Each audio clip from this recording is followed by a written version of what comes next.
I'm Veronica Pedrosa in Kuala Lumpur with the top stories on Al Jazeera.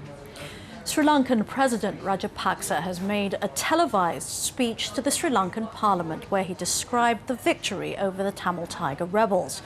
He told Parliament that every part of the country was under the control of the government, and he pledged to protect the rights of Tamils and uphold equal rights for all Sri Lankans.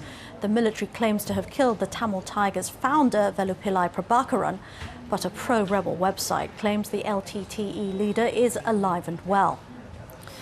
The trial of Myanmar's democracy leader Aung San Suu Kyi has resumed for a second day.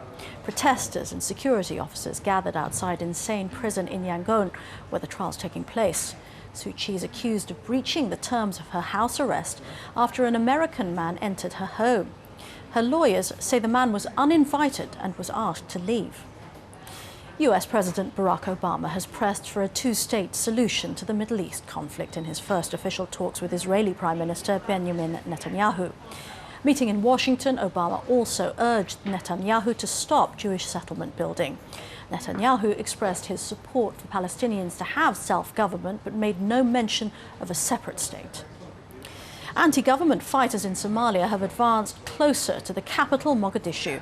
They seized the key town of Mahadeh on Monday after it was abandoned by pro-government troops. The fighters want to overthrow the Western-backed government. Human rights workers say at least 172 civilians have been killed in 2 weeks of fighting.